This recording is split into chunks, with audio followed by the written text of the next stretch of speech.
Good evening, everybody. Got to wake you all up. This is kind of halftime. Good evening, everybody. Okay. I want to thank you all for taking the time to come out here. Anybody here could have found something better to do with their time tonight? Maybe you had something else you might have had scheduled? Anybody? Yeah, right. But this is very important. It's so important that we take the time to look at this issue and look at the relationship of the issue to what has happened since September 11th. So I want you to give yourselves a round of applause for making the commitment to this issue by coming and getting some information. Come on.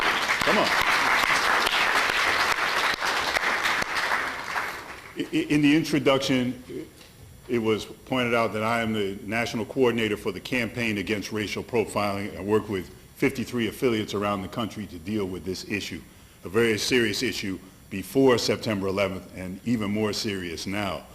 We work primarily in the areas of education, legislation, litigation, outreach, and media contacts. As far as education, one of the main projects that we have been involved in is the distribution of our racial profiling survival kit. This is a kit which can be carried with you in your car, and it has information about racial profiling, a newsletter, and most importantly, it has what we call our bust card. This card tells you what your rights are if you are stopped in a vehicle or stopped as a pedestrian or approached in your home by law enforcement. Very handy, wallet size, and we urge you to get this through our affiliate. Will the members who are here in the audience of the Washington affiliate please stand up? Everyone who's here. That includes board members and all the other people for the affiliates. Okay, please give them a round of applause, okay? I'm very big on coalitions. It's my work in coalitions that brought me to the ACLU through my work in New Jersey. It's very important for organizations to get together at times like this. So I would like the co-sponsors of this event, their representatives, to stand up and be recognized so that people in the audience can also speak to them. Please stand up. Come on. Okay. So for our pre-September 11th work, we have this kit. And then post-September 11th, we have a brochure called Know Your Rights. What to do if stopped by the FBI, the INS, or Customs. And this lays out in detail what rights you have. This is available online through our website, www.aclu.org. It's also available through the affiliate here, who has hard copies. You can download copies off the website. It's available in English, Spanish, Arabic, Urdu, Farsi, Hindi, Punjabi, and soon to be available Creole, and we're hoping very soon also Somali. And I can't tell you how important it is for you, and not to mention just immigrants, to know what your rights are in this day and time. We have immigrants who came to this country to escape injustice because of the promise of the Constitution here. And now they have come and found themselves subjected to some of the things that we're going to talk about a little later. But as they say, knowledge is power. Now we also work in the area of legislation. And as of today, there are 15 states that are collecting data mandatorily, about half of them requiring all the cities in their states to collect it, and about another half, slightly less, that require the state police to do it. And we also have bills pending in every other state in the country except for 6. And under those bills that have been passed already, we probably have about 900 cities that are collecting data now. So right now, data collection is a no-brainer. The majority of cities that are doing it have decided that there are good reasons to. And so the cities who are holding out really need to get on the 8 ball and look at what other cities are doing. There has not been a massive backlash against those cities. They have not been hit with all kinds of litigation as a result of it. It's the beginning of the recognition that there may be a problem and the identification of it, and where the community is involved in the planning and the decisions, it also begins to build the goodwill that has been lost. One of the things that is most important about racial profiling is to put a human face on it. We've had lots of data, and you have to recognize that each time you put up numbers up here that show people a stop, each one of those represents a human being who went through a process that leaves them feeling devastated or angry or hurt. Is there anybody here who feels that they may have been a victim of racial profiling? Anybody here? Put your hands up. Okay? Take a look around. Anybody here know somebody? Those of you, keep your hands up. Anybody who doesn't know somebody who has? Okay. So it looks like we have a majority of the people here covered. So that means that far and wide, we're seeing a situation that has affected a lot of people in ways that you couldn't even put your finger on unless you've been through it. And I've been through it, and I don't always mention that because I don't want people to think that this is something that's based on my subjective experience. But you have to put yourself in the position of the other before you make decisions about what should or shouldn't be done. And that also goes to post-September 11th. So when we put a human face on this, what we're also doing is we're also looking at the anecdotes, the stories that are being told. And a lot of times people who will want to deny that racial profiling is going on will say, well, that's just anecdotal evidence. I've had U.S. attorneys, I've appeared on television shows, say to me, well, that's just anecdotal evidence. And yet if any one of you call down to the police station and say you think you see some drug dealing down on the corner, they will send a patrol car right down there. But that's anecdotal evidence as well, isn't it? So the question is, which anecdotal evidence are they going to rely on? That which involves the community and not that which involves the police? We think that's contradictory, and we think that the same standard should be applied across the board. So in putting a human face on it, we tell stories like the story of Aaron Campbell.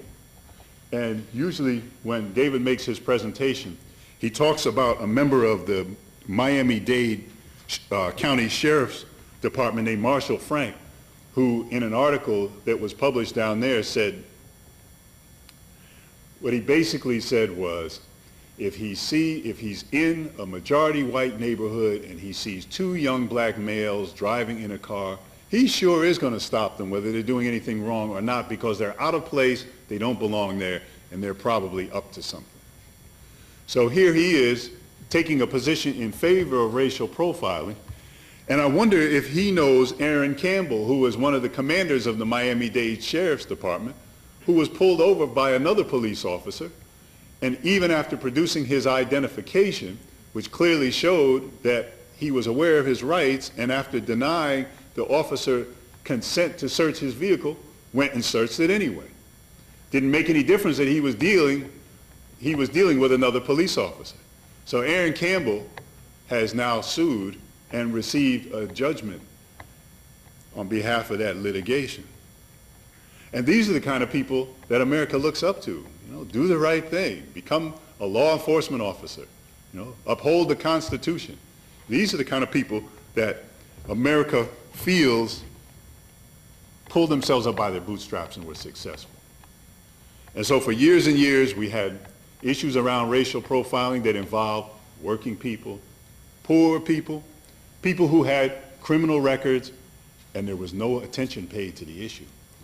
But once it began to affect prominent people, people who had achieved a little status, then we began to get some attention. And even in the midst of that, a good bit of the action that's taken against racial profiling is still ignoring those particular people, the ones who are the most downtrodden in society, the ones who have been victimized by this for years and years. When we look at this and we put a human face on it, we think about Penny Marshall.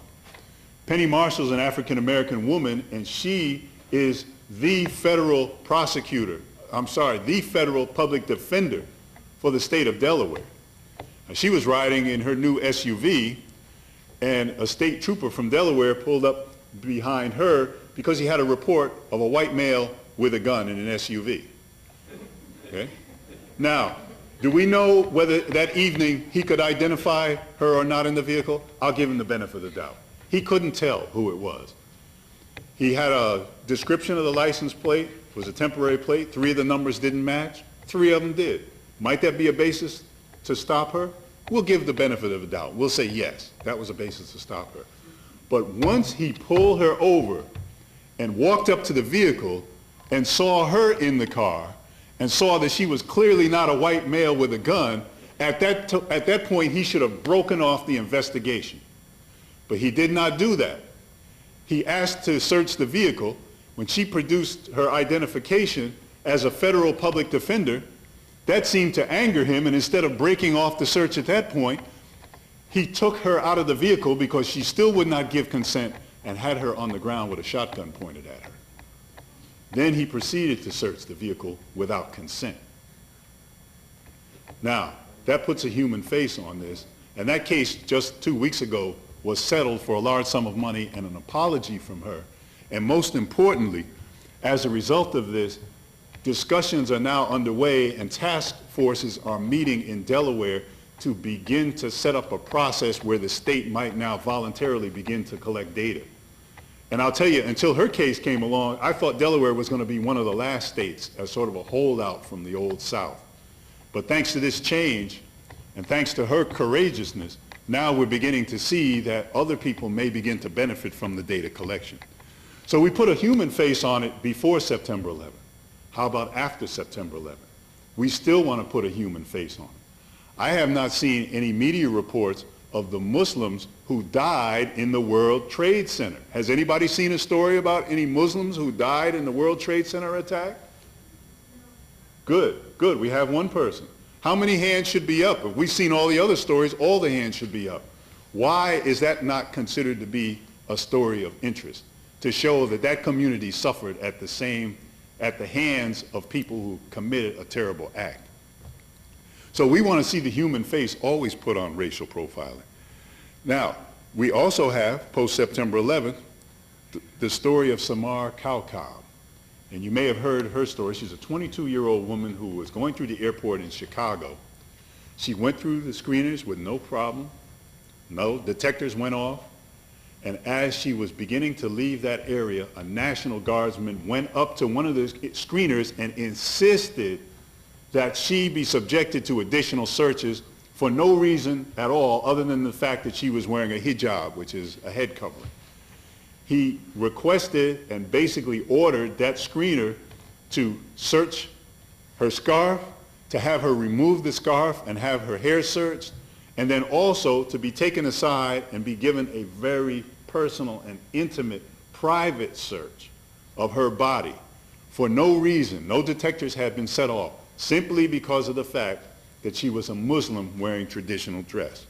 So we want to put a human face on this.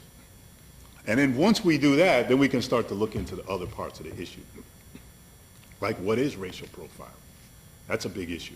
Racial profiling is police officials stopping, detaining, questioning, arresting, or taking any other action on the basis of a person's race. And I didn't say solely on a basis of race, because many of the conservatives will say, yes, we're against racial profiling. We do not think that people should be profiled solely on the basis of race. Well, very few people are pulled over solely on the basis of race. As David Harris said, people are pulled over on the basis of race and a violation. And so we want to make sure that we don't pick a definition that doesn't even really exist. The other part of this is the types of racial profiling that there are. This is an important thing to know too. We have highway stops, which are usually stops by state troopers, obviously, along the highway. We also have what we call control stops or border stops. This has become a very serious problem as well. And that is where you have a borderline between African descendant neighborhoods and European descendant neighborhoods, where the police position themselves at the border or slightly inside the border and begin to identify, just as Miami-Dade Sheriff Marshal Frank did, anyone who is a person of color who is making the transition in that area on the theory that they have no business being there. And so that is a serious issue that we also have to look at. And then the last type of stop that we deal with is what's known as the urban stop. And these are stops that take place within the limits of cities. And these also have controversy around them because of the fact that in many of these cities, a majority of the people there are African American. But that shouldn't make any difference, because even within looking at that population, when we compare what happens to the African Americans in urban areas and compare them to European Americans, we still see that they are detained longer, they are asked for consent to search much more often, and other types of issues that come up with that. So we want to always look at the three types. And then the last thing that we want to do in our analysis is to look at this not in the snapshot of the moment, which we tend to do in the United States. There tends not to be historical continuity when we look at issues. Each time something happens, it's as if the administration just woke up. It's as if major parts of the media just woke up and major parts of the population just woke up, and we look at the issue, what's the problem right now? Now we have a problem, how are we going to solve it? But we have to look at these things in the context of history because of that old saying. Anybody here know it? The more things change, the more things change, the more things change. So when we look at racial profiling and we look at history, we see that this is something that is as old as the American flag. I'm not an immigrant. I didn't come here by choice. My ancestors didn't come here by choice. Part of my ancestors were already here on the land and got pushed off the land. But the other part of my ancestors were brought here under bondage. And so when you look at the history of slavery here, that's when you begin to find the history of the first police departments, because the first police departments in this country were created around the issue of slavery. But even before those departments existed, there were general rules. Any white person had the right to stop any black person, slave or free. And they had the right to basically do what they wanted. And I'll refer you to a book that's called Incidents in the Life of a Slave Girl by Harriet Jacobs. Harriet Jacobs was the Anne Frank of slavery. She was molested sexually by her owner, and she ran away. She hid herself in the attic of her grandmother's home for 6 years. For 6 years until she could get her children and escape. But one of the things that she talks about in the book is the fact that once a year, the plantation owners would make contact with the poor whites. They would give them weapons, and they would have them go about a process called muster. And in companies of 16, they had the right to investigate, search any slave home or any slave. They were allowed to go in, they were allowed to cart out anything they wanted. They could take any property that they wanted for themselves. At the same time, they were allowed to detain, question, assault, rape, do anything to any slave that they wanted as part of muster once a year. And that was the foundation of the police forces. And so after slavery ended, we moved into the Jim Crow era, and former slaves now found themselves being arrested and prosecuted for minor violations in a way that whites weren't, for loitering, and some were even prosecuted for failure to properly handle their finances. Is there anybody here who's having a little problem balancing their checkbook? Anybody here? Well, if you had been black down south, that would have gotten you an indeterminate sentence working on the former plantation that you had just left. And that kind of history continued, including the move up north, where people of African descent who came up into the urban areas found themselves subjected to the same type of disparities when they moved into the urban areas. And the consequence of that was that during the 60s, there were riots, rebellions in over 200 cities. And the Kerner Commission identified the cause of those riots as being, in a majority of the cases, disparate treatment by policemen in stopping, inciting, and in beating and or abusing people of African descent. So a majority of those rebellions were directly related to policing issues, even though they say it was poverty, lack of housing, those all things were true, but the direct causes, the immediate causes, were the treatment at the hands of police. And so it continued all the way up into the modern era, where even in the 60s, Cincinnati had riots. Then Cincinnati had riots in the 80s for the same reason. We filed suit in Cincinnati because we found that African Americans were 43% of the population, but they were receiving some 80% of the summonses and citations in that city. And Timothy Thomas, who was shot to death by policemen, and the press mentioned that he had warrants out for him. We had warrants out for traffic stops, unpaid tickets, moving violations and unpaid traffic tickets. Those were the warrants that these officers were tracking him down for. And knowing the data that occurred there, it would be reason to believe that he may have gotten those tickets as a result of profiling, which means profiling can be hazardous to your health. Amadou Diallo found that out. And you have to be in the presence of Mr. Diallo to see the effect, talking about a human face, what happens when profiling can be hazardous to your health. And you can look at other cases. You can look at the case of Anthony Baez, a Latino man who came up from Florida for a reunion with his brothers, and his football, they were playing a football game, and the football hit the squad car of Anthony Lavoti. Anthony Lavoti had a history of being a hothead, and he jumped out of the car and began a confrontation with Anthony Baez over the fact that this football hit the car.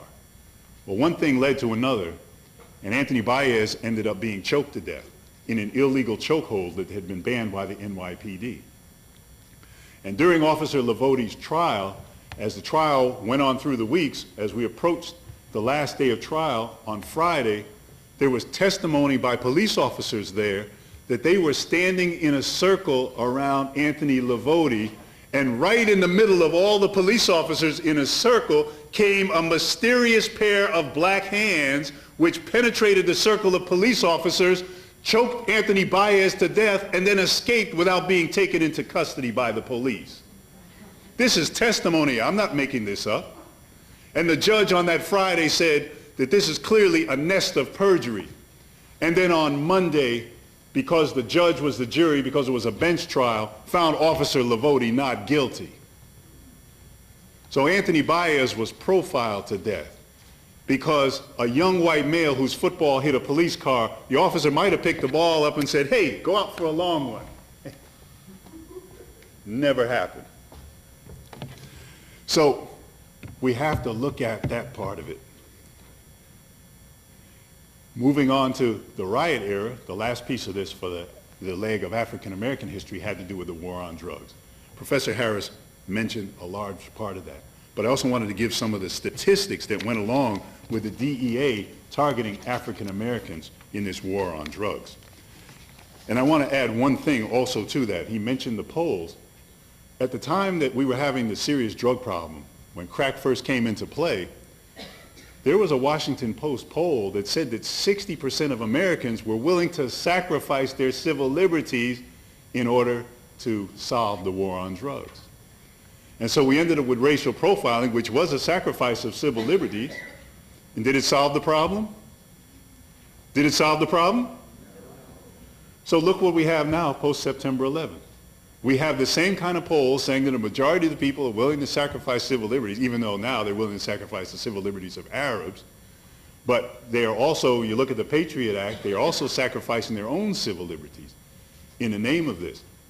And so if the tactic and the policy doesn't work any better than it did on the war on drugs, then we have no business being there. But let me give you some data about the DEA's Operation Pipeline, which was designed to do interdiction on highways, identifying passenger cars. One important part of it is that there was also a program called Operation Condor. Operation Condor was supposed to look at commercial vehicles like tractor-trailer trucks. And they even had some successful stops where they would use violations to pull over tractor-trailer trucks, and they found huge amounts of drugs.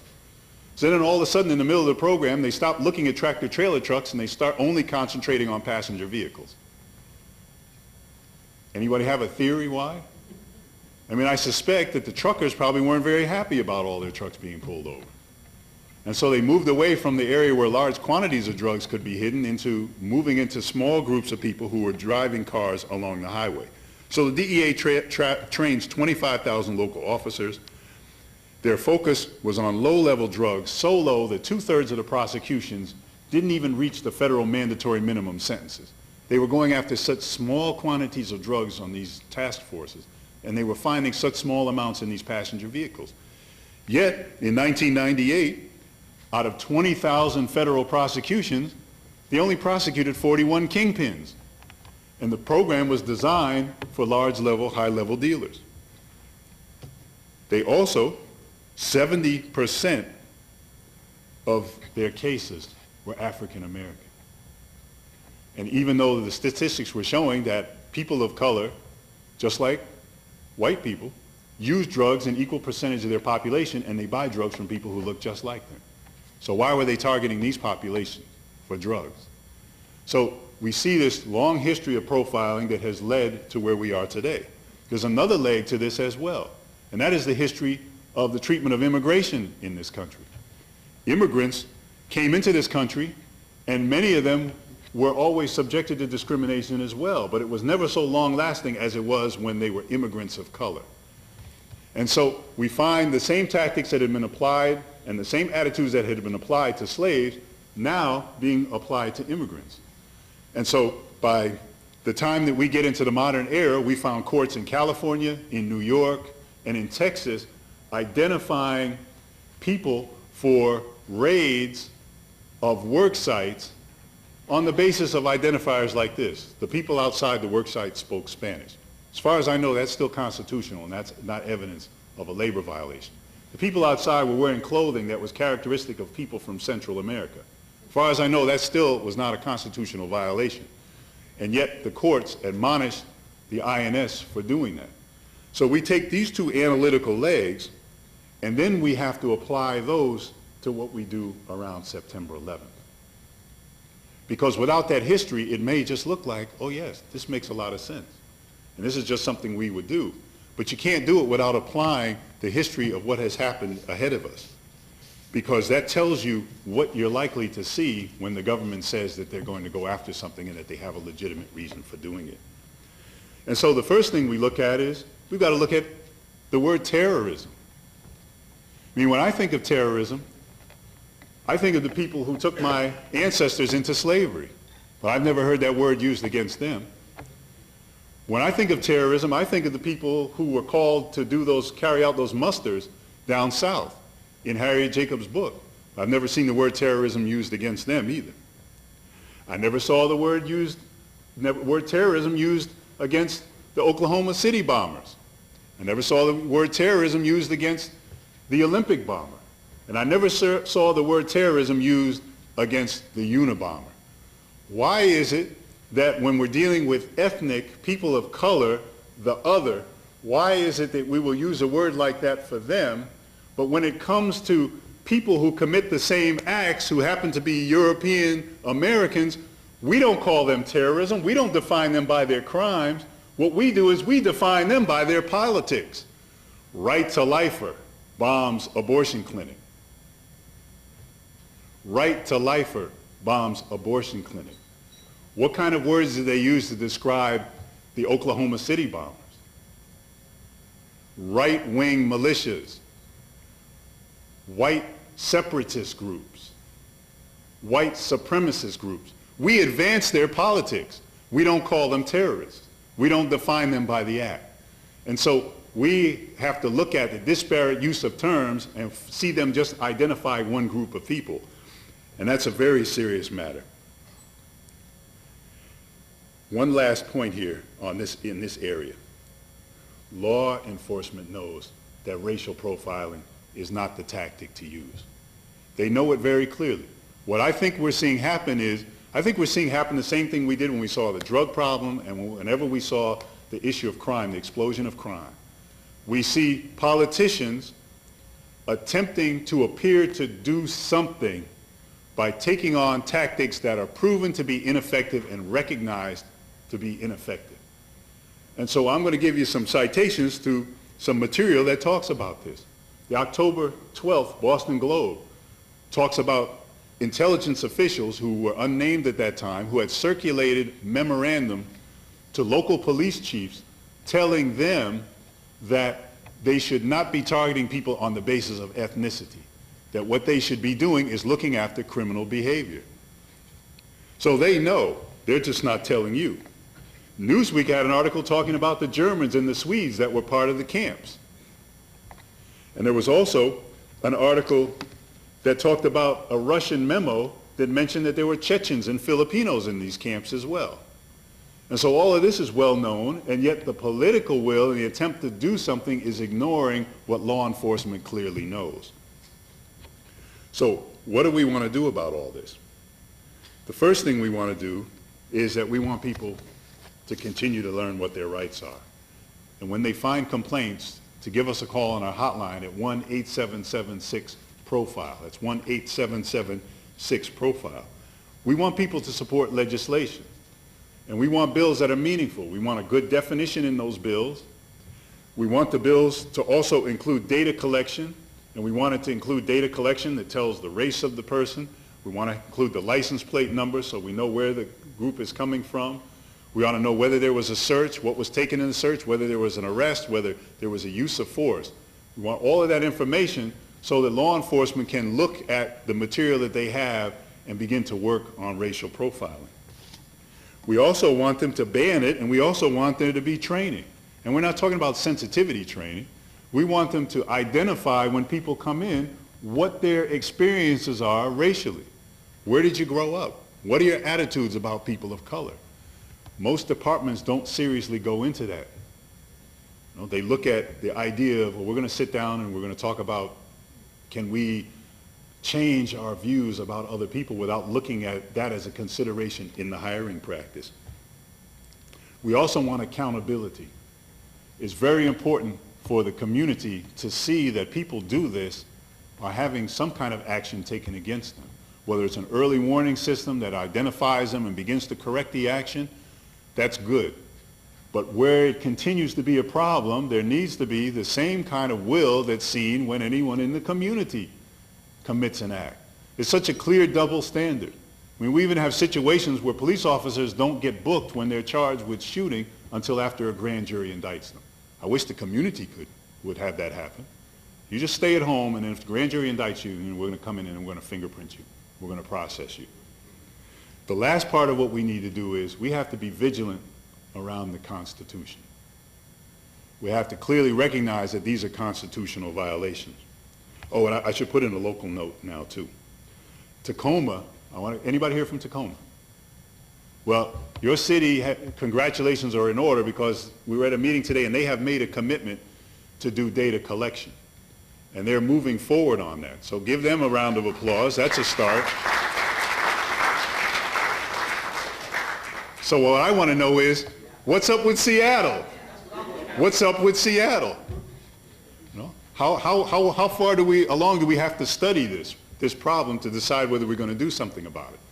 And I also noticed that I spent all this time working in this program where people are saying the profiling is not going on, the profiling is not going on, and all of a sudden now I find myself in a situation where jurisdictions are saying, okay, we know what's going on, so we don't need to collect any data, let's just move on. Something's missing there. I've been fighting to get them up to that point, and they acknowledge it and move right past all the remedies that I'm suggesting. Well, we're saying you've got to collect the data. You can't move on to training. You can't move on to setting up any procedures unless you know where the problem is. Otherwise, you're just going to be stabbing in the dark. The other thing is it's more cost effective to figure out where the problem is. Maybe the problem has to do with the search part of the training, and so you put all your money there. And we don't have the resources in these governments to say, okay, well, we don't know where the problem is, so we're just going to do complete thorough training in every aspect of where this could go wrong. So we're calling for Seattle to catch up with its neighbor. And we're also calling for, because we also had a meeting, got some information about Pierce County. We want Pierce County to do the same thing. Don't tell us we know there's a problem now and we're going to move on. Because what they're doing, they're just taking our word for it. We want to put them to their proof and we want them to collect the data. So now let's get on to the constitutional part. We are in the middle of one of the most serious constitutional crises that we have ever had in this country. And a bill got passed that has not had all of its ramifications explained to us, and that is the Terrorism Bill. And it appears that the bill is being directed towards terrorists because that's the name of the bill. But the bill is actually, should be called the Patriots Act because a lot of the provisions are directed towards patriots. For example, right now, surveillance, electronic and phone surveillance, can be committed against anyone. All that the Attorney General has to do is go before a court and say, this is part of an ongoing criminal investigation. Anybody hear me say terrorist investigation? No, ongoing criminal investigation.